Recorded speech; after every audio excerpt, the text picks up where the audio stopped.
ನಮಸ್ಕಾರ. ಕರ್ನಾಟಕ ದಿನಕ್ಕೆ ಸ್ವಾಗತ. ನಾನು ತೇಜಸ್ವಿನಿ. ಈಗ ಹೆಡ್ಲೈನ್ಸ್. ಪ್ರಜಾಸೌಧದಲ್ಲಿ ನೂತನ ಶಾಸಕರ ಕಚೇರಿ ಉದ್ಘಾಟನೆ. ರೈತರು ಸಾರ್ವಜನಿಕರ ಧ್ವನಿಯಾಗಿ ಕಚೇರಿ ಬಳಕೆ. ಶಾಸಕ ಸ್ವರೂಪ್ ಪ್ರಕಾಶ್ ಭರವಸೆ. ಮೇ 31ರಂದು ಪತ್ರಿಕಾ ವಿತರಕರ ಪ್ರೀಮಿಯರ್ ಲೀಗ್. ಸರ್ಕಾರಿ ಕಲಾ ಕಾಲೇಜು ಮೈದಾನದಲ್ಲಿ ಕ್ರೀಡಾಕೂಟ ಆಯೋಜನೆ. ಕ್ರೀಡಾಭಿಮಾನಿಗಳು ಭಾಗವಹಿಸಲು ಮನವಿ. ಬೆಳ್ಳಿ ಪರದೆಯ ಫೇಮಸ್ ಪೊಲೀಸ್ ಈಗ ಕಥೆಗಾರ. ರಿಯಲ್ ಲೈಫ್ ಪೊಲೀಸ್ ಈಗ ರಿಯಲ್ ಸ್ಕ್ರಿಪ್ಟ್ ರೈಟರ್. ಚಿತ್ರರಂಗದಲ್ಲಿ ನಟ ಮಧು ಮಂದಗೆರೆ ಹೊಸ ಪಯಣ.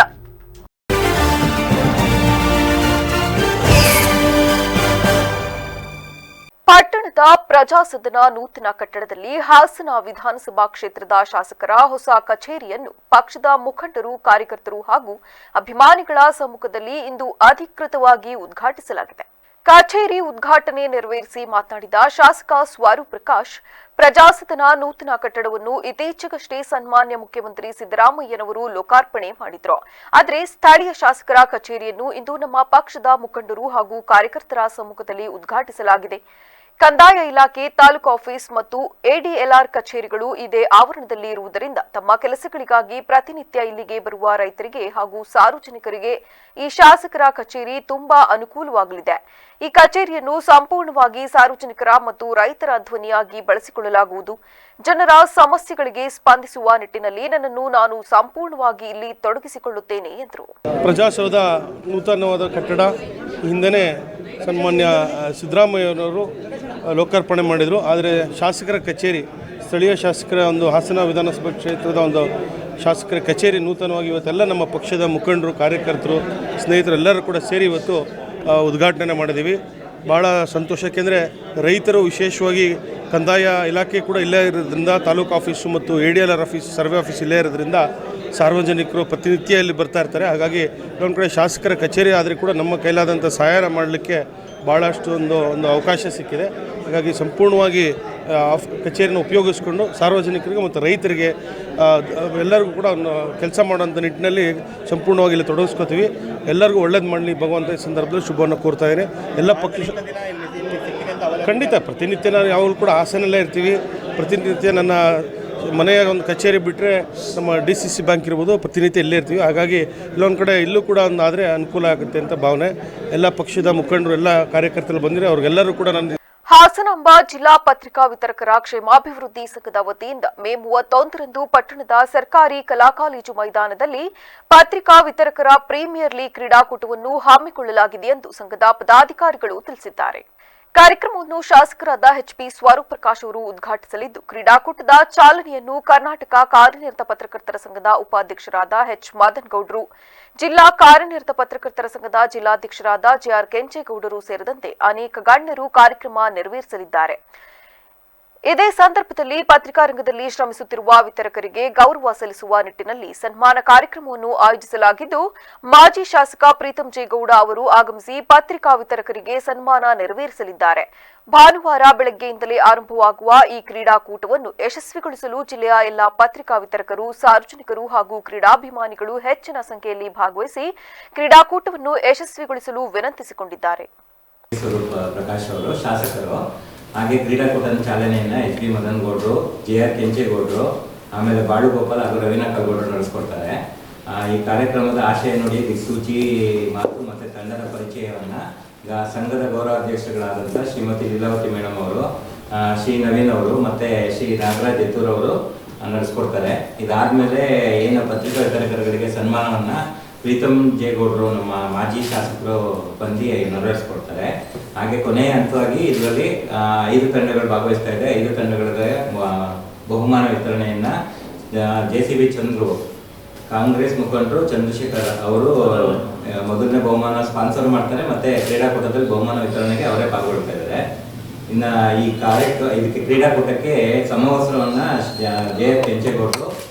ರೈಲ್ವೆ ಸಂರಕ್ಷಣಾ ಪಡೆಯಲ್ಲಿ ಕಾರ್ಯನಿರ್ವಹಿಸುತ್ತಾ ಚಿತ್ರರಂಗದಲ್ಲಿ ಪೊಲೀಸ್ ಪಾತ್ರಗಳ ಮೂಲಕವೇ ಗುರುತಿಸಿಕೊಂಡಿರುವ ಮಧು ಮಂದಗೆರೆ ಈಗ ಚಿತ್ರಕಥೆಗಾರನಾಗಲು ಸಜ್ಜಾಗಿದ್ದಾರೆ.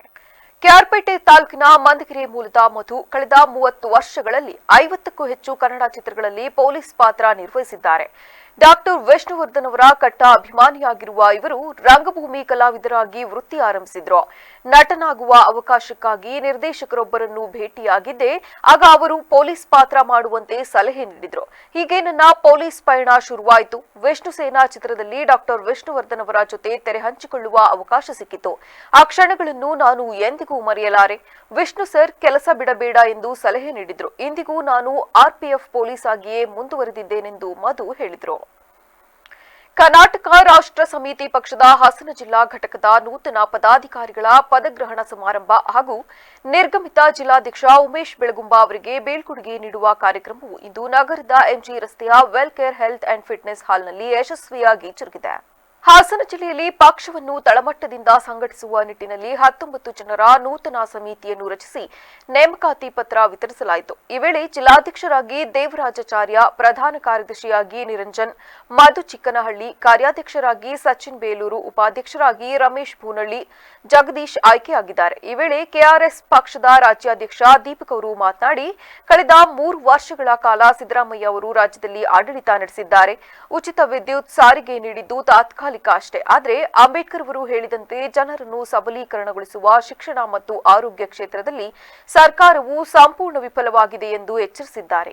ಹಾಸನ ಜಿಲ್ಲಾ ಘಟಕವನ್ನ ನೂತನವಾಗಿ ಆಯ್ಕೆ ಮಾಡಿದ್ದೀವಿ. ಈ ಸಂದರ್ಭದಲ್ಲಿ ಸುಮಾರು 19 ಜನ ನೂತನ ಪದಾಧಿಕಾರಿಗಳಾಗಿ ಆಯ್ಕೆ ಮಾಡಿದ್ದೀವಿ. ಅದರಲ್ಲಿ ದೇವರಾಜಾಚಾರ್ಯ ಅವರು ಜಿಲ್ಲಾಧ್ಯಕ್ಷರಾಗಿ ಆಯ್ಕೆ ಆಗಿದ್ದಾರೆ. ಮತ್ತೆ ಸಚಿನ್ ಅವರು ಬೇಲೂರು ಅವರು ಕಾರ್ಯಾಧ್ಯಕ್ಷರಾಗಿ ಆಯ್ಕೆ ಆಗಿದ್ದಾರೆ. ಮತ್ತೆ ಇನ್ನು 3 ಜನ ಉಪಾಧ್ಯಕ್ಷಗಳು ರಮೇಶ್ ಭೂನಳ್ಳಿ, ಜಗದೀಶ್ ಮತ್ತೆ ನಿರಂಜನ್ ಅವರು, ಪ್ರಧಾನ ಕಾರ್ಯದರ್ಶಿಯಾಗಿ ಮಧು ಚಿಕ್ಕನಹಳ್ಳಿ ಅವರು ಆಯ್ಕೆ ಆಗಿದ್ದಾರೆ.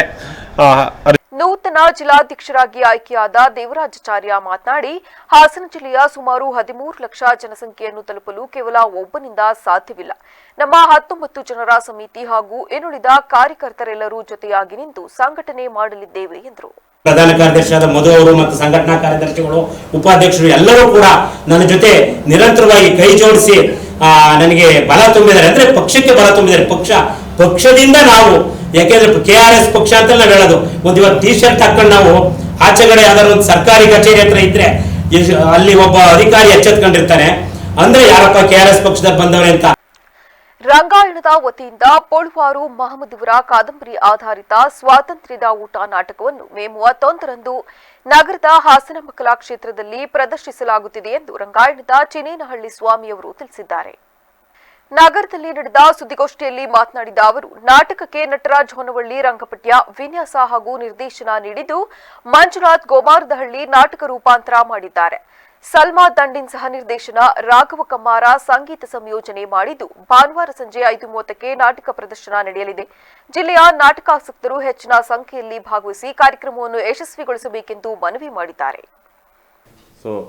ರಂಗಭೂಮಿಗೆ ಇರತಕ್ಕಂಥ ಸಾಧ್ಯತೆಗಳನ್ನು ಈ ಸ್ವಾತಂತ್ರ್ಯದ ಹೋರಾಟ ನಾಟಕ ಇನ್ನೂ ವಿಸ್ತಾರ ಮಾಡಿದೆ. ನಟರಾಜ್ ಹೊನ್ನವಳ್ಳಿ ಅಂತ ಪ್ರತಿಭಾ ನಿರ್ದೇಶಕ ಈಗಾಗಲೇ ಗುಣಮುಖ ಅನ್ನುವ ನಾಟಕದ ಮುಖಾಂತರ ಭಾಳ ದೊಡ್ಡ ಪ್ರಸಿದ್ಧಿಯನ್ನು ತಂದುಕೊಂಡಂಥವ್ರು. ಗುಣಮುಖ ನಾಟಕವನ್ನು ಕರ್ನಾಟಕದ ರಂಗಭೂಮಿ ಇದುವರೆಗೂ ಕೂಡ ಮರೆಯೋಕ್ಕಾಗದಿರ್ತಕ್ಕಂಥ ನಾಟಕ ಗುಣಮುಖ. ಪಿ ಲಂಕೇಶ್ ಅವರು ಬರೆದಿರ್ತಕ್ಕಂಥದ್ದು. ನಟರಾಜ್ ಹೊನ್ನವಳ್ಳಿ ಅವರ ನಿರ್ದೇಶನ ಮಾಡೋದ್ರ ಮುಖಾಂತರ ಅವರೆಂಥ ಪ್ರತಿಭಾವಂತ ನಿರ್ದೇಶಕನ ತೋರಿಸಿದ್ದಾರೆ. ಈ ನಾಟಕವನ್ನು ಆಯ್ಕೆ ಮಾಡಿದಂತಹ ಶಿವಮೊಗ್ಗದ ರಂಗಾಯಣ ತಂಡದ ಅಲ್ಲಿಯ ನಿರ್ದೇಶಕರಾದ ಪ್ರಸನ್ನ ಸಾಗರ ಅವರು ಮತ್ತು ಅಲ್ಲಿಯ ಡೈರೆಕ್ಟ್ರು ಇದೊಂದು ಕೆಲಸವನ್ನು ಮಾಡಿದ್ದಕ್ಕೋಸ್ಕರ, ಅಂದರೆ ಸ್ವಾತಂತ್ರ್ಯದ ಓಟ ಅನ್ನುವ ಸಬ್ಜೆಕ್ಟ್ ಕಾಣಿದ್ದಕ್ಕೋಸ್ಕರ ನಿಜಕ್ಕೂ ಕೂಡ ಅಭಿನಂದನೆಗೆ ಅರ್ಹರು. ನಮ್ಮ ಹಾಸನದ ಕಲಾಸಕ್ತರಿಗೆ ಕೇವಲ 3 ದಿನಗಳ ಅವಕಾಶ ಮಾತ್ರ ಸಿಕ್ಕಿದೆ ಈ ಸಂಘಟನೆ ಮಾಡೋದಕ್ಕೆ. ಹಾಗಾಗಿ ನಮ್ಮ ಪತ್ರಿಕಾ ಮಾಧ್ಯಮ ಮಿತ್ರರಲ್ಲಿ ಮನವಿ ಮಾಡೋದೇನು ಅಂತಂದರೆ, ಈ ನಾಟಕದ ಬಗ್ಗೆ ಅತಿ ಹೆಚ್ಚು ಪ್ರಚಾರ. ಹಾಸನ ಜಿಲ್ಲಾ ಪ್ಲಾಂಟರ್ಸ್ ಸಂಘದ ವಾರ್ಷಿಕ ಮಹಾಸಭೆ ಸಕಲೇಶಪುರ ಪಟ್ಟಣದ ಗುರುವೇಗೌಡ ಕಲ್ಯಾಣ ಮಂಟಪದಲ್ಲಿ ಯಶಸ್ವಿಯಾಗಿ ಜರುಗಿತು. ಸಭೆಯಲ್ಲಿ ಸಂಘದ ನೂತನ ಕಾರ್ಯಕಾರಿ ಮಂಡಳಿಯನ್ನು ಅವಿರೋಧವಾಗಿ ಆಯ್ಕೆ ಮಾಡಲಾಗಿದ್ದು, ನೂತನ ಪದಾಧಿಕಾರಿಗಳು ಬೆಳೆಗಾರರ ಹಿತಾಸಕ್ತಿಗಾಗಿ ಸಂಘಟಿತವಾಗಿ ಕಾರ್ಯನಿರ್ವಹಿಸುವ ಭರವಸೆ ವ್ಯಕ್ತಪಡಿಸಿದರು. ನೂತನ ಸಮಿತಿಯ ಪದಾಧಿಕಾರಿಗಳು ಮಾತನಾಡಿ, ಕಾಫಿ, ಮೆಣಸು ಸೇರಿದಂತೆ ವಿವಿಧ ಬೆಳೆಗಳಿಗೆ ಸಂಬಂಧಿಸಿದ ಸಮಸ್ಯೆಗಳ ಪರಿಹಾರ, ಬೆಳೆಗಾರರ ಹಕ್ಕುಗಳ ರಕ್ಷಣೆ, ಸರ್ಕಾರದ ಮಟ್ಟದಲ್ಲಿ ಸೂಕ್ತ ಸೌಲಭ್ಯಗಳ ಒದಗಿಕೆ ಹಾಗೂ ಸಂಘಟನೆಯ ಬಲವರ್ಧನೆಗೆ ಆದ್ಯತೆ ನೀಡಲಾಗುವುದು. ಜಿಲ್ಲೆಯಾದ್ಯಂತ ಬೆಳೆಗಾರರನ್ನು ಒಗ್ಗೂಡಿಸಿ ಅವರ ಸಮಸ್ಯೆಗಳಿಗೆ ಶಾಶ್ವತ ಪರಿಹಾರ ಕಂಡುಕೊಳ್ಳುವ ನಿಟ್ಟಿನಲ್ಲಿ ಸಮಿತಿಯು ಬದ್ಧತೆಯಿಂದ ಕೆಲಸ ಮಾಡಲಿದೆ. ಈ ವೇಳೆ ಪತ್ರಕರ್ತರೊಂದಿಗೆ ಉತ್ತಮ ಸಮನ್ವಯ ಮತ್ತು ಸಹಕಾರ ಅಗತ್ಯವಿದ್ದು ಜಿಲ್ಲೆಯ ಬೆಳೆಗಾರರ ಸಮಸ್ಯೆಗಳು, ಸಂಕಷ್ಟಗಳು ಹಾಗೂ ಬೇಡಿಕೆಗಳನ್ನು ಸರ್ಕಾರ ಮತ್ತು ಸಮಾಜದ ಮುಂದಿಡುವಲ್ಲಿ ಮಾಧ್ಯಮಗಳ ಪಾತ್ರ ಮಹತ್ವದ್ದಾಗಿದೆ ಎಂದು ಅಭಿಪ್ರಾಯಪಟ್ಟರು. ಮುಂದಿನ ದಿನಗಳಲ್ಲಿ ಸಹ ಮಾಧ್ಯಮಗಳು ಬೆಳೆಗಾರರ ಪರ ಧ್ವನಿಯಾಗಿ ಕಾರ್ಯನಿರ್ವಹಿಸಬೇಕೆಂದು ಮನವಿ ಮಾಡಿದರು. ಸ್ಥಾಪನೆಯಾಗಿ 49 ವರ್ಷ ಕಳೆದಿದೆ. ಈ 49 ವರ್ಷದಲ್ಲಿ 26 ಜನ ಅಧ್ಯಕ್ಷರಾಗಿ ಸೇವೆ ಸಲ್ಲಿಸಿ ಅವರದಾದ ಕೊಡುಗೆಯನ್ನು ಸಲ್ಲಿಸ್ತಾ ಬಂದಿದ್ದಾರೆ. ಹಾಗೆ ಕಲಾಶಾಲ ಅಧ್ಯಕ್ಷರಾದ AS ಪರಮೇಶ್ವರ್ ಅವರು 2 ವರ್ಷ ಅವಧಿಯಲ್ಲಿ ನಮ್ಮ ಕಾಫಿ ಬೆಳೆಗಾರರ ಅನೇಕ ಸಮಸ್ಯೆಗಳನ್ನು ಬಗೆಹರಿಸಿದ್ದಾರೆ. ಅದೇ ರೀತಿ ಈ ಸಲ ಅಧ್ಯಕ್ಷನಾಗಿ ನಾನು, ಉಪಾಧ್ಯಕ್ಷರಾಗಿ ಸಚಿನ್ ಅವರು ಎತ್ತೂರು, ಹಾಗೆ ಕಾರ್ಯದರ್ಶಿಯಾಗಿ ಪುಟ್ಟರಾಜು ಬೆಳಗೋಡು, ಹಾಗೆ ಖಜಾಂಚಿಯಾಗಿ ಲೋಕೇಶ್ ಅನ್ಬಾಳು, ಹಾಗೆ ಜಂಟಿ ಕಾರ್ಯದರ್ಶಿಯಾಗಿ ರವಿಕುಮಾರ್ ಆಲೂರು, ಹಾಗೆ ಸಂಘಟನಾ ಕಾರ್ಯದರ್ಶಿ ಹಾಗೆ ನಮ್ಮ ಅರ್ಕಲ್ಗೋಡು ಮಂಜುನಾಥ್, ಹಾಗೆ ಶಶಿಧರ್ ಸಂಗ್ಲಾಪುರ ಇವರನ್ನ ಆಯ್ಕೆ ಮಾಡಿದ್ದಾರೆ.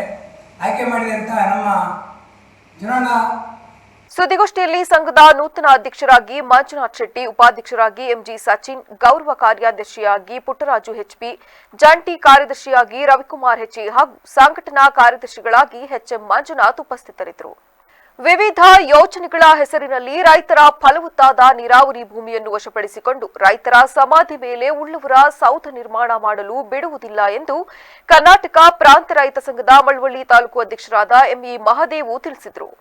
ಬೆಡದಿ ಟೌನ್ಶಿಪ್ ಯೋಜನೆಯ ಹೆಸರಿನಲ್ಲಿ ಕಂಚಗಾರನಹಳ್ಳಿ ಬೈರಮಂಗಲ ಪಂಚಾಯಿತಿ ವ್ಯಾಪ್ತಿಯ ರೈತರ ಫಲವತ್ತಾದ ಭೂಮಿಯನ್ನು ವಶಪಡಿಸಿಕೊಳ್ಳಲು ಸರ್ಕಾರದಲ್ಲಿರುವ ಪಟ್ಟಭದ್ರ ಹಿತಾಸಕ್ತಿಗಳು ಹೊಂಚು ಹಾಕುತ್ತಿವೆ. ಇದನ್ನು ವಿರೋಧಿಸಿ ಅಲ್ಲಿನ ರೈತರು ದೀರ್ಘಕಾಲದಿಂದ ನಡೆಸುತ್ತಿರುವ ಹೋರಾಟವನ್ನು ಬೆಂಬಲಿಸಿ ಇಂದು ಬೈರಮಂಗಲ ಚಲೋ ಹಮ್ಮಿಕೊಂಡಿದ್ದು, ಈ ಹೋರಾಟಕ್ಕೆ ಮಳವಳ್ಳಿ ತಾಲೂಕಿನಿಂದ ಹೊರಟ ರೈತ ಸಂಘದ ಕಾರ್ಯಕರ್ತರನ್ನುದ್ದೇಶಿಸಿ ಅವರು ಮಾತನಾಡಿದರು.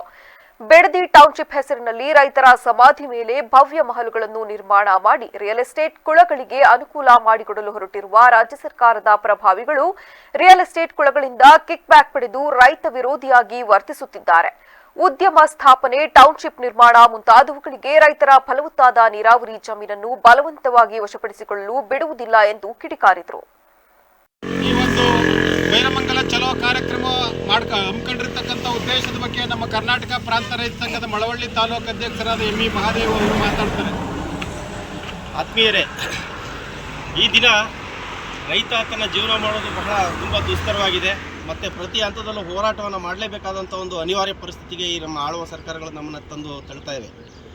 ಇಲ್ಲಿ ಬಿಡದಿಯ ಹತ್ರ ಬೈರಮಂಗಲ ಹಾಗೂ ಕಂಚಗಾರನಹಳ್ಳಿ ಗ್ರಾಮ ಪಂಚಾಯತಿ ವ್ಯಾಪ್ತಿಯ ಹಲವಾರು ಹಳ್ಳಿಗಳಲ್ಲಿ ಸಾವಿರಾರು ಎಕರೆ ಭೂಮಿಯನ್ನು ನೋಟಿಫಿಕೇಶನ್ ಮಾಡಿ ಅದನ್ನು ಬಲವಂತವಾಗಿ ರೈತರಿಂದ ವಶಪಡಿಸಿಕೊಳ್ಳಲು ಹೊರಟಿರ್ತಕ್ಕಂಥ ಈ ರಾಜ್ಯ ಸರ್ಕಾರದ ನಡೆಯನ್ನು ಕರ್ನಾಟಕ ಪ್ರಾಂತ ರೈತ ಸಂಘದ ಜಿಲ್ಲಾ ಸಮಿತಿ ಬಲವಾಗಿ ಉಗ್ರವಾಗಿ ಖಂಡಿಸ್ತದೆ.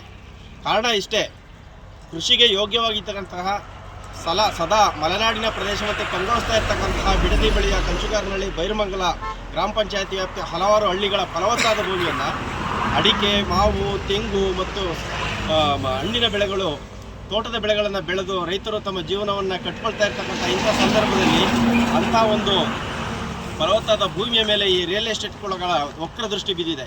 ಈ ಒಂದು ಕಾರ್ಯಕ್ಕೆ, ಒಂದು ದುಸ್ಸಾಹಸಕ್ಕೆ ರಿಯಲ್ ಎಸ್ಟೇಟ್ ಕುಳಗಳಿಗೆ ಅನುಕೂಲ ಮಾಡಿಕೊಡ್ಬೇಕು, ರೈತರ ಸಮಾಧಿಯ ಮೇಲೆ ರಿಯಲ್ ಎಸ್ಟೇಟ್ ಬಂಗಲೆಗಳನ್ನು ಕಟ್ಟಬೇಕು ಅನ್ನೋ ಉದ್ದೇಶದಿಂದ ಹೊರಟಿರ್ತಕ್ಕಂಥ ಈ ರಾಜ್ಯ ಸರ್ಕಾರ ರೈತರು ಎಷ್ಟೇ ಪರಿಪರಿಯಾಗಿ ಕೇಳಿದ್ರು ಕೂಡ ವಿನಂತಿ. ಪ್ರಾಂತ ರೈತ ಸಂಘದ ಜಿಲ್ಲಾ ಸಂಚಾಲಕ NL ಭರತರಾಜ್, ತಾಲೂಕು ಕಾರ್ಯದರ್ಶಿ ಗುರುಸ್ವಾಮಿ, N ಲಿಂಗರಾಜಮೂರ್ತಿ, ಮರಿಲಿಂಗೇಗೌಡ, ಸೋಮಶೇಖರ ಮೂರ್ತಿ ಮುಂತಾದವರು ಹಾಜರಿದ್ದರು. ರಾಜ್ಯ ಕಾಂಗ್ರೆಸ್ನಲ್ಲಿ ನಾಯಕತ್ವ ಬದಲಾವಣೆಯ ಕುರಿತು ಪರವಿರೋಧ ಚರ್ಚೆಗಳು ತಾರಕಕ್ಕೇರುವ ಬೆನ್ನಲ್ಲೇ ಲೋಕೋಪಯೋಗಿ ಸಚಿವ ಸತೀಶ್ ಜಾರಕಿಹೊಳಿ ಅವರು ನೀಡಿರುವ ಹೇಳಿಕೆಗಳು ರಾಜಕೀಯ ವಲಯದಲ್ಲಿ ತೀವ್ರ ಸಂಚಲನ ಸೃಷ್ಟಿಸಿವೆ. ನಾಯಕತ್ವ ಬದಲಾವಣೆಯ ವಿಚಾರವಾಗಿ ಮಾತನಾಡಿದ ಸತೀಶ್ ಜಾರಕಿಹೊಳಿ, ಸಿದ್ದರಾಮಯ್ಯನವರು ಕೆಳಗಿಳಿಯಲೇಬೇಕಿತ್ತು. ನಾಯಕತ್ವದ ಕುರಿತು ಹೈಕಮಾಂಡ್ ಮಟ್ಟದಲ್ಲಿ ದೆಹಲಿಯಲ್ಲೇ ಎಲ್ಲಾ ಮಾತುಕತೆಗಳು ಮುಕ್ತಾಯವಾಗಿವೆ. ಅವರು ಮಾತನಾಡುವಾಗ ಬೆಂಗಳೂರಿನಲ್ಲಿ ಏನೂ ನಡೆದಿಲ್ಲ. ಆ ಸಂದರ್ಭದಲ್ಲಿ ನಮ್ಮನ್ನು ಯಾರೂ ಕೇಳಿರಲಿಲ್ಲ. ಹೈಕಮಾಂಡ್ ಮುಖಂಡರು ತಾವೇ ನಿರ್ಧಾರ ಮಾಡಿಕೊಂಡ ಪ್ರಕಾರವೇ ಸಿದ್ದರಾಮಯ್ಯ ಅವರು ಸ್ಟೆಪ್ ಡೌನ್ ಆಗಿದ್ದಾರೆಂದು ಸ್ಪಷ್ಟಪಡಿಸಿದರು. ಮುಂದುವರೆದು ಮಾತನಾಡಿದ ಅವರು, ಇನ್ನು 2 ವರ್ಷಗಳ ನಂತರವಾದರೂ ಸಿದ್ದರಾಮಯ್ಯ ಅವರು ಇಳಿಯಲೇಬೇಕಲ್ವಾ? ರಾಜಕಾರಣದಲ್ಲಿ ಯಾವುದೇ ಸಂದರ್ಭ ಎದುರಾದರೂ ಎದುರಿಸಲು ನಾವು ಸದಾ ಸಿದ್ಧರಾಗಿರಬೇಕೆಂದು ಮಾರ್ಮಿಕವಾಗಿ ನುಡಿದರು. ರಾಜ್ಯದಲ್ಲಿ ಅಹಿಂದ ಚಳುವಳಿಯ ಮುಂದಿನ ಹಾದಿಯ ಬಗ್ಗೆ ಒತ್ತಿ ಹೇಳಿದ ಸಚಿವರು ಹೊಸ ನಾಯಕತ್ವದ ಅನಿವಾರ್ಯತೆಯನ್ನು ಬಿಚ್ಚಿಟ್ಟರು. ಅಹಿಂದ ಎಂದರೆ ಕೇವಲ ಕೆಲವು ವರ್ಗಗಳಲ್ಲ, ಅದರಲ್ಲಿ ಸುಮಾರು 500 ಜಾತಿಗಳಿವೆ. ಇನ್ಮುಂದೆ ನಾನು ಅಹಿಂದ ಧ್ವಜವನ್ನು ಕೊಂಡೊಯ್ಯುತ್ತೇನೆ. ಸಿದ್ದರಾಮಯ್ಯ ವಿರುದ್ಧ ಯಾರೂ ಸಹಿ ಸಂಗ್ರಹ ಮಾಡಿಲ್ಲ, ಅದೆಲ್ಲ ಕೇವಲ ಸುಳ್ಳು ಸುದ್ದಿ. ಯಾರೋ ಸಾಮಾಜಿಕ ಜಾಲತಾಣಗಳಲ್ಲಿ ಪೋಸ್ಟ್ ಹಾಕಿದ್ದಾರೆ, ಅದಕ್ಕೆ ನಾವು ಅಷ್ಟೊಂದು ಮಹತ್ವ ಕೊಡುವ ಅಗತ್ಯವಿಲ್ಲ. ಹೈಕಮಾಂಡ್ಗೆ ಯಾವುದೇ ರೀತಿಯ ಸಹಿ ಪತ್ರ ಹೋಗಿಲ್ಲ. ಒಂದು ವೇಳೆ 37 ಜನರು ಸಿದ್ದರಾಮಯ್ಯ ವಿರುದ್ಧ ಸಹಿ ಹಾಕಿದ್ದಾರೆ ಎಂದಾದರೆ ಉಳಿದ 100 ಮಂದಿ ಶಾಸಕರು ಎಲ್ಲಿಗೆ ಹೋದ್ರು ಎಂದು ಪ್ರಶ್ನಿಸುವ ಮೂಲಕ ಪಕ್ಷದಲ್ಲಿ ಯಾವುದೇ ಬಂಡಾಯವಿಲ್ಲ ಎಂದು ಸ್ಪಷ್ಟನೆ ನೀಡಿದರು. ಇಲ್ಲೇಬೇಕಾಗ್ತದೆ, ಯಾವಾಗ ಇರಲೇಬೇಕು. ಅವರು ಒಪ್ಪಂದ ಆಗಿದ್ದ ಪ್ರಕಾರ ಹೈಕಮಾಂಡ್ ನಲ್ಲಿ ಸೂತ್ರನ ಪೂರೈಸಿದ್ದಾರೆ. ಅವ್ರ ಜಾಗದಲ್ಲಿ DK ಶಿ ಅವರು ಬರ್ತಾ ಇದ್ದಾರೆ. ಸೊ ರಾಜಕೀಯವಾಗಿ ಇದೆಲ್ಲ ಸಹಜ. ಇದು ಒಬ್ರು ಹೋಗ್ತಾರೆ, ಅವ್ರು ಬರ್ತಾರೆ. ಸೊ ಹೋದ್ರು ಕೂಡ ಎಲ್ಲರೂ ಕೊಟ್ಟಾಗ ಕೆಲಸ ಮಾಡ್ಬೇಕು ನಾವು. ಮತ್ತೆ ಈಗ ನಿನ್ನೆ ಕೂಡ ಹೇಳಿದ್ದಾರೆ, 28ರಲ್ಲಿ ನಾನು ಪಕ್ಷ ಗೆಲ್ಲಿಸ್ಲಿಕ್ಕೆ ಎಲ್ಲ ಪ್ರಯತ್ನ ಮಾಡೋದು ಸಿದ್ದರಾಮಯ್ಯ ಅವರು ಹೇಳಿದ್ದಾರೆ. ಸೊ ಅದರಲ್ಲಿ ಕೂಡಿ ಮಾಡ್ತೀವಿ ಅಷ್ಟೇ. ಅದರಲ್ಲೇನು ರಾಜಕೀಯದಲ್ಲಿ ರಾಜೀನಾಮೆ ಕೊಡೋದು ಹೊಸಬ್ರು ಆಗೋದೇನು ಹೊಸದೇನಲ್ಲ. ಸೊ ನೋಡೋಣ, ಇನ್ನು ಡೆವಲಪ್ಮೆಂಟ್ 3-4 ದಿವಸ ಏನೇನಾಗುತ್ತೆ, ಯಾವ ರೀತಿ ಬೆಳವಣಿಗೆ ಆಗುತ್ತೆ ಕಾದ್ ನೋಡೋಣ. ವೇಣುಗೋಪಾಲ್ ಅವರು ನಿಮ್ಗೆ ಫೋನ್ ಮಾಡಿದ್ರು ಕೆಪಿಸಿ ಅಧ್ಯಕ್ಷ ವಿಚಾರಕ್ಕೆ, ಹೌದಾ ಸರ್? ಚರ್ಚೆ ನಡೆದಿದೆ. ಅದು CM ಅವ್ರಿಗೆ ಹೇಳಿದೀವಿ, CM ಅವ್ರಿಗೆ. ಅವ್ರು ಅಂತಿಮವಾಗಿ ಇವತ್ತು ಮಾತಾಡ್ಕೊಂಡು ಬರ್ತಾರೆ ಅಂತ ಹೇಳಿದ್ದಾರೆ. ಅವ್ರೇನು ಮಧ್ಯಾಹ್ನ ಬರ್ತಾರೆ, ವಾಪಸ್ ಬಂದ್ಮೇಲೆ ಕೇಳೋಣ ಏನೇನು ಡಿಸ್ಕಷನ್ ಆಗಿದೆ. ರಾಜ್ಯ ರಾಜಕೀಯದಲ್ಲಿ ಭಾರೀ ಬಿರುಗಾಳಿ ಎದ್ದಿರುವ ಬೆನ್ನಲ್ಲೇ ಆಡಳಿತಾರೂಢ ಕಾಂಗ್ರೆಸ್ ಪಕ್ಷವು ತುರ್ತು ಶಾಸಕಾಂಗ ಪಕ್ಷದ ಸಭೆಯನ್ನು ಕರೆದಿದೆ. ನಾಳೆ ಅಂದ್ರೆ ಮೇ 30, 2026 ಶನಿವಾರ ಸಂಜೆ 4 ಗಂಟೆಗೆ ಬೆಂಗಳೂರಿನ ವಿಧಾನಸೌಧದಲ್ಲಿ ಈ ಮಹತ್ವದ ಸಭೆ ಆಯೋಜನೆಗೊಂಡಿದೆ. ಕಾಂಗ್ರೆಸ್ ಶಾಸಕಾಂಗ ಪಕ್ಷದ ನಾಯಕರಾದ ಮುಖ್ಯಮಂತ್ರಿ ಶ್ರೀ ಸಿದ್ದರಾಮಯ್ಯ ಅವರ ಅಧ್ಯಕ್ಷತೆಯಲ್ಲಿ ಈ ಸಭೆ ನಡೆಯಲಿದೆ. ಸಭೆಯಲ್ಲಿ ಪಕ್ಷದ ಪ್ರಮುಖ ಹೈಕಮಾಂಡ್ ನಾಯಕರು ಹಾಗೂ ರಾಜ್ಯದ ದಿಗ್ಗಜರು ಭಾಗವಹಿಸಲಿದ್ದಾರೆ. ಸಿದ್ದರಾಮಯ್ಯನವರ ನಾಯಕತ್ವ ಬದಲಾವಣೆ ಹಾಗೂ ಹೈಕಮಾಂಡ್ ಮಟ್ಟದಲ್ಲಿ ದೆಹಲಿಯಲ್ಲಿ ನಡೆದಿರುವ ಒಪ್ಪಂದಗಳ ಕುರಿತು ಸಚಿವರು ಬಹಿರಂಗವಾಗಿ ಮಾತನಾಡುತ್ತಿರುವ ಬೆನ್ನಲ್ಲೇ ಈ ಸಭೆ ಕರೆಯಲಾಗಿರುವುದು ತೀವ್ರ ರಾಜಕೀಯ ಪ್ರಾಮುಖ್ಯತೆ ಪಡೆದುಕೊಂಡಿದೆ. ರಾಜಕೀಯ ವಲಯದ ವಿಶ್ಲೇಷಣೆಗಳ ಪ್ರಕಾರ ಈ ಸಭೆಯಲ್ಲಿ ಪ್ರಮುಖವಾಗಿ 3 ವಿಷಯಗಳು ಚರ್ಚೆಗೆ ಬರುವ ಸಾಧ್ಯತೆ ಇದೆ. ಮುಂದಿನ 2 ರಿಂದ 3 ವರ್ಷಗಳ ಆಡಳಿತದ ಹಾದಿ ಹಾಗೂ ಸರ್ಕಾರದ ಗ್ಯಾರಂಟಿ ಯೋಜನೆಗಳ ಅನುಷ್ಠಾನದ ಬಗ್ಗೆ ಶಾಸಕರಿಗೆ ಮಾರ್ಗದರ್ಶನ ನೀಡುವುದು. ರಾಜ್ಯ ಉಸ್ತುವಾರಿಗಳ ಸಮ್ಮುಖದಲ್ಲೇ ನಡೆಯಲಿರುವ ಈ ಸಭೆಯು ಕರ್ನಾಟಕ ಕಾಂಗ್ರೆಸ್ನ ಮುಂದಿನ ರಾಜಕೀಯ ಭವಿಷ್ಯ ಮತ್ತು ನಾಯಕತ್ವದ ದಿಕ್ಸೂಚಿಯನ್ನು ನಿರ್ಧರಿಸಲಿದೆಯೇ ಎಂಬುದನ್ನು ಕಾದು ನೋಡಬೇಕಿದೆ. ಗಂಟೆಗೆ ನಿಗದಿಯಾಗಿದೆ. ನಮ್ಮ CLP ನಾಯಕರಾದ ಮಾಜಿ ಮುಖ್ಯಮಂತ್ರಿಗಳಾದ ಸನ್ಮಾನ್ಯ ಸಿದ್ದರಾಮಯ್ಯನವರ ನೇತೃತ್ವದಲ್ಲಿ ಮತ್ತು ನಮ್ಮ ಕಾಂಗ್ರೆಸ್ ಪಕ್ಷದ ಅಧ್ಯಕ್ಷರಾದ DK ಶಿವಕುಮಾರ್ ಅವರ ನೇತೃತ್ವದಲ್ಲಿ CLP ಸಭೆಯನ್ನು ಕರೆಯಲಾಗಿದೆ. ಇದಕ್ಕೆ AICC ಅಧ್ಯಕ್ಷರಾಗಿರ್ತಕ್ಕಂಥ ಸುರ್ಜೇವಾಲಾ ಕೂಡ ಆಗಮಿಸುತ್ತಾರೆ ಮತ್ತು ರಾಜ್ಯ ವಿಧಾನ ಪರಿಷತ್ ಸಭಾನಾಯಕರು ಬೋಸರಾಜರು ಕೂಡ ಇರ್ತಾರೆ. ಇದನ್ನು ನಾವು ನೋಟಿಸ್ ಮೂಲಕ ಪ್ರತಿಯೊಬ್ಬರಿಗೂ ಕೂಡ ವಾಟ್ಸಪ್ನಲ್ಲಿ ಲೆಟರ್ ಕಳಿಸ್ತೇವೆ ಮತ್ತು ಫೋನ್ ಮುಖಾಂತರ ಕಳಿಸಿ ನಾಳೆ ಸಭೆಗೆ ಎಲ್ಲರೂ ತಪ್ಪದೇ ಬರ್ಬೇಕಂತ ಹೇಳಿ ಎಲ್ಲ ಶಾಸಕರಿಗೂ, ವಿಧಾನ ಪರಿಷತ್ ಸದಸ್ಯರಿಗೂ, ರಾಜ್ಯಸಭಾ ಸದಸ್ಯರಿಗೂ, ಲೋಕಸಭಾ ಸದಸ್ಯರಿಗೂ ಆ ಸಭೆಯಲ್ಲಿ ಆಹ್ವಾನ ನೀಡ್ತಾರೆ. ಈಗಾಗಲೇ ರಾಜೀನಾಮೆ ಕೊಟ್ಟ ಬಳಿಕ ಕೆಲ ಶಾಸಕರು ತಮ್ಮ ಕ್ಷೇತ್ರದಲ್ಲಿದ್ದಾರೆ, ಕೆಲ ಶಾಸಕರು ಡೆಲ್ಲಿಗೆ ಹೋಗಿದ್ದಾರೆ. ಅವರೆಲ್ಲರೂ ಕೂಡ ಈಗ ಮೆಸೇಜ್ ಕಳಿಸಿದ್ರೆ ಎಲ್ಲರೂ ಕೂಡ ಬರ್ತಾರೆ ಸರ್. ನಾವು ಇವತ್ತೇ ಅವ್ರಿಗೆ ಹೇಳ್ತಾ ಇದ್ದೀವಿ, ವಾಟ್ಸಪ್ ಮಾತನಾಡ್ತೀವಿ, ಮೆಸೇಜ್ ಕೊಡ್ತೀವಿ. ನಿಮ್ಮ ಟಿವಿಯಲ್ಲಿ ಕೂಡ ಎಲ್ಲ ಕಡೆ ನಾವು ಕೂಡ ಹಾಕ್ತೀವಿ. ಇದನ್ನೆಲ್ಲ ಗಮನಕ್ಕೆ ತಂದು ನಾಳೆ ಸಭೆಯಲ್ಲಿ 4 ಗಂಟೆಗೆ ಹಾಜರಿರುತ್ತೆ ಹೇಳ್ತಾ ಇದ್ದೀವಿ. ಕೇಂದ್ರದ ಬಿಜೆಪಿ ಸರ್ಕಾರ ಮತ್ತೆ ಡೀಸೆಲ್ ಹಾಗೂ ಪೆಟ್ರೋಲ್ ದರಗಳನ್ನು ಪದೇ ಪದೇ ಏರಿಕೆ ಮಾಡುವ ಮೂಲಕ ದೇಶದ ಜನಸಾಮಾನ್ಯರ ಬದುಕಿನ ಮೇಲೆ ಭಾರೀ ಹೊರೆ ಹಾಕಿದೆ. ರಾಜ್ಯ ಸಂಘಟನಾ ಕಾರ್ಯದರ್ಶಿ ಡಾಕ್ಟರ್ ಸತೀಶ್ ಕುಮಾರ್ ಮಾತನಾಡಿ, ಈಗಾಗಲೇ ಅಗತ್ಯ ವಸ್ತುಗಳ ಬೆಲೆ ಏರಿಕೆಯಿಂದ ಸಂಕಷ್ಟದಲ್ಲಿರುವ ಜನತೆಗೆ ಈ ತೈಲ ಬೆಲೆ ಏರಿಕೆ ಮತ್ತಷ್ಟು ಆರ್ಥಿಕ ಹೊಡೆತ ನೀಡಲಿದೆ ಎಂದು ಬಿಜೆಪಿ ಪಕ್ಷದ ಕೇಂದ್ರ ಸರ್ಕಾರದ ಜನವಿರೋಧಿ ನೀತಿಯನ್ನು ವಿರೋಧಿಸಿ ಇಂದು ನಗರದ ಫ್ರೀಡಂ ಪಾರ್ಕ್ನಲ್ಲಿ ಆಮ್ ಆದ್ಮಿ ಪಕ್ಷ ತೀವ್ರ ಪ್ರತಿಭಟನೆಯನ್ನು ನಡೆಸಿತು. ಪ್ರತಿಭಟನೆಯ ನೇತೃತ್ವವನ್ನು ವಹಿಸಿದ್ದ ಪಕ್ಷದ ರಾಜ್ಯ ಕಾರ್ಯಾಧ್ಯಕ್ಷ ಸೀತಾರಾಮ್ ಗುಂಡಪ್ಪ ಸುದ್ದಿಗಾರರೊಂದಿಗೆ ಮಾತನಾಡುತ್ತಾ, ಪೆಟ್ರೋಲ್ ಮತ್ತು ಡೀಸೆಲ್ ಬೆಲೆ ಪದೇ ಪದೇ ಏರಿಕೆಯಿಂದ ಸಾರಿಗೆ ವೆಚ್ಚ ಹೆಚ್ಚಾಗಿ ದಿನನಿತ್ಯದ ಅಗತ್ಯ ವಸ್ತುಗಳ ಬೆಲೆಯೂ ಏರಿಕೆಯಾಗುತ್ತದೆ. ರೈತರು ಕೃಷಿ ಚಟುವಟಿಕೆಗಳಿಗೆ ಬಳಸುವ ಡೀಸೆಲ್ ದುಬಾರಿಯಾಗಿರುವುದರಿಂದ ಕೃಷಿ ವೆಚ್ಚ ಹೆಚ್ಚಲಿದೆ ಎಂದರು. ಪ್ರತಿಭಟನೆಯಲ್ಲಿ ಪಕ್ಷದ ಮುಖಂಡರುಗಳಾದ ಲಕ್ಷ್ಮೀಕಾಂತ್ ರಾವ್, ಜಗದೀಶ್ ಚಂದ್ರ, ಶಶಿಧರ್ ಆರಾಧ್ಯ, ಅಶೋಕ್ ಮೃತ್ಯುಂಜಯ, ಪುಟ್ಟಣ್ಣಗೌಡ ಸೇರಿದಂತೆ ಅನೇಕ ಮುಖಂಡರುಗಳು, ಕಾರ್ಯಕರ್ತರುಗಳು ಭಾಗವಹಿಸಿದರು. ಈಗ ಮತ್ತೊಮ್ಮೆ ಹೆಡ್ಲೈನ್ಸ್. ಪ್ರಜಾಸೌಧದಲ್ಲಿ ನೂತನ ಶಾಸಕರ ಕಚೇರಿ ಉದ್ಘಾಟನೆ. ರೈತರು ಸಾರ್ವಜನಿಕರ ಧ್ವನಿಯಾಗಿ ಕಚೇರಿ ಬಳಕೆ. ಶಾಸಕ ಸ್ವರೂಪ್ ಪ್ರಕಾಶ್ ಭರವಸೆ. ಮೇ 31ರಂದು ಪತ್ರಿಕಾ ವಿತರಕರ ಪ್ರೀಮಿಯರ್ ಲೀಗ್. ಸರ್ಕಾರಿ ಕಲಾ ಕಾಲೇಜು ಮೈದಾನದಲ್ಲಿ ಕ್ರೀಡಾಕೂಟ ಆಯೋಜನೆ. ಕ್ರೀಡಾಭಿಮಾನಿಗಳು ಭಾಗವಹಿಸಲು ಮನವಿ. ಬೆಳ್ಳಿಪರದಿಯ ಫೇಮಸ್ ಪೊಲೀಸ್ ಈಗ ಕಥೆಗಾರ. ರಿಯಲ್ ಲೈಫ್ ಪೊಲೀಸ್ ಈಗ ರಿಯಲ್ ಸ್ಕ್ರಿಪ್ಟ್ ರೈಟರ್. ಚಿತ್ರರಂಗದಲ್ಲಿ ನಟ ಮಧು ಮಂದಗೆರೆ ಹೊಸ ಪಯಣ. ಕ್ಷಣ ಕ್ಷಣದ ಸುದ್ದಿಗಾಗಿ ನೋಡ್ತಾ ಇರಿ ವಿವಿಸಿ ಟಿವಿ. ಸತ್ಯದ ಕಡೆ ನಮ್ಮ ನಡೆ.